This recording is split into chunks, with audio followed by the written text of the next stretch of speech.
Hello, welcome. This is Sports This Morning. We're broadcasting live from Channels TV Sports Center in Lagos, Nigeria. I'm Austin Okunakman. It's great to have you join us again. I'm Tayo Salam. Action-packed world of sports. Let's get on with the show now. Let's go to Cameroon, where the Super Falcons of Nigeria are getting ready to play the Bayana of South Africa in the semi-finals. Words from the camp, Tayo, they are saying no panic. I mean, they're saying the right things. Austin, South Africa will be a very tough, opponent. There's no doubt about it. But it's good to see the girls, sounding very confident ahead of tomorrow's game.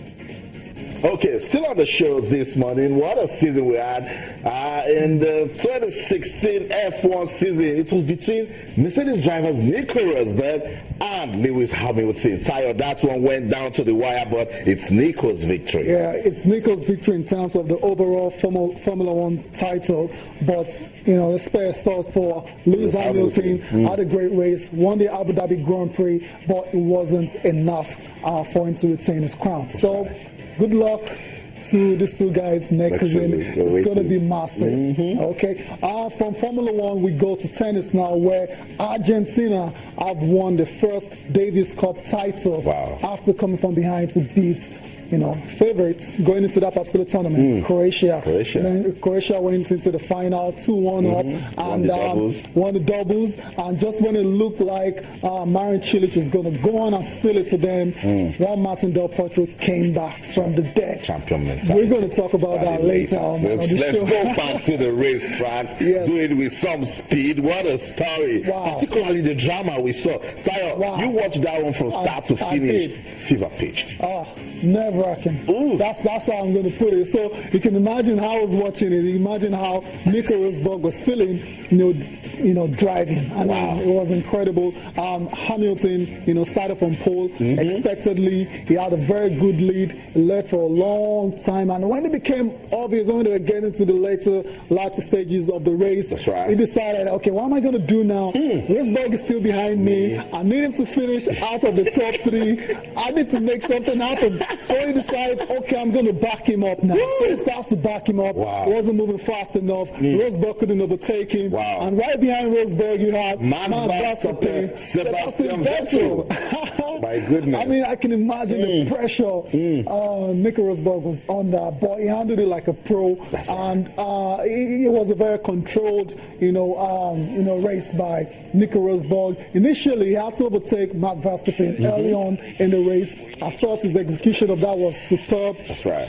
Secondly, when Hamilton decided to back him up, he didn't make any rash decisions. He just stayed focused. He stayed focused. Pressure was looming, but he didn't look back. Exactly. He just needed a top 3 finish. That's all he needed to do. And he wasn't rushed into trying to overtake Lewis Hamilton and causing a crash or something that would have totally jeopardized his chances of winning the F1 title for the first time in his career. So, in all, it was a very, very, very dramatic race. It was very exciting.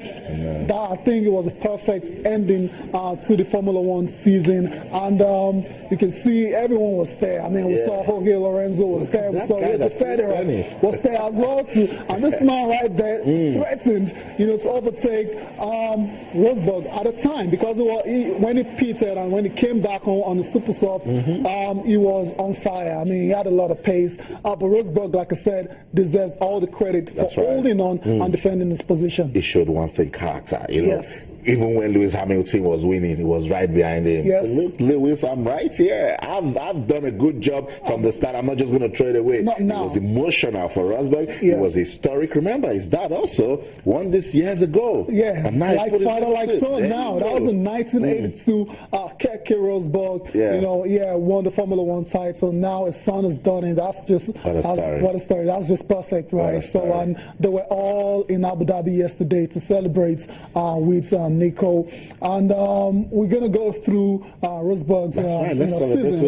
Let's celebrate with him. And 21 races in total, Austin. That's a very long season right there. He won 9 out of 21. He started on pole 8 times, and he finished on the podium 16 times. Look at the consistency right there. That's right. And the points total 385. 385, just 5 more than Lewis Hamilton. That's how close these two guys were. Very, very difficult, to separate. And position first. He's a world champion, Formula 1 world champion for the first time in his career.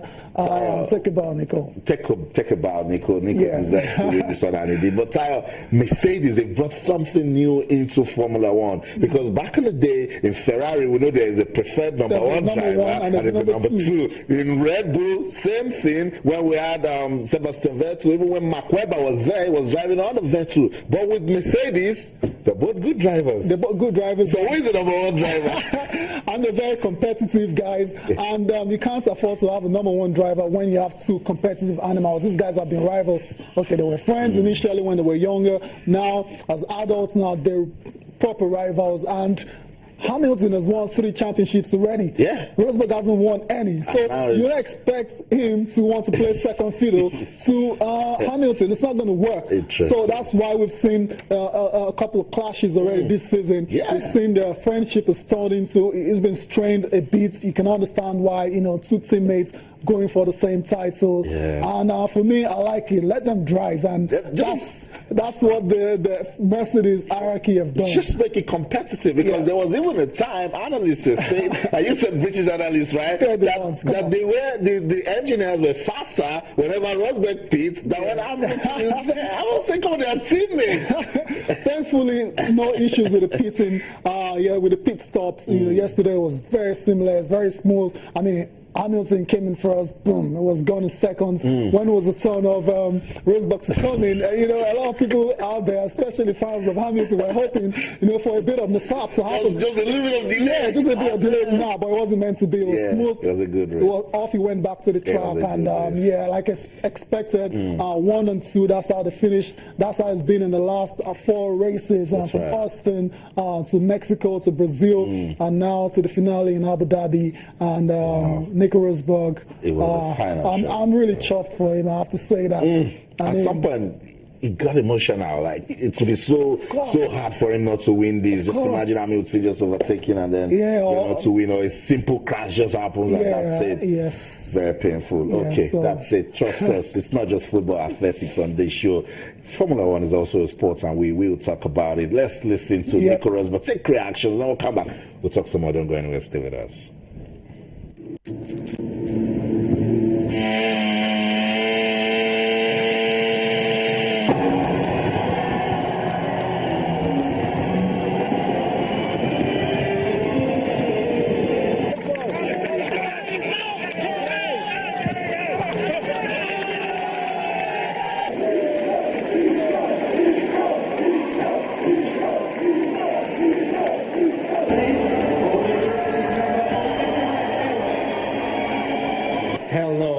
That was definitely not the most enjoyable race I've ever had. With Max in the beginning, and then with those guys coming up in the end, really not very enjoyable those last laps. So very, very glad it's over, and unbelievably ecstatic. And I want to, how do you call when you give the win to my wife, to you, Nopi? Amazing. Thank you so much for all the support, and to our daughter, Alaya. It was just unreal. Don't you cry on us, Nico. I'll thank everybody else afterwards, but unreal. Honestly, I feel great. Firstly, I want to say a big thank you to everyone that came out to support us. I've got so many British fans out here this weekend, and thank you so much. I love you guys. I want to say thanks to my family for all their support, and especially to the team for doing such a great job. It's been a real privilege being a part of this team.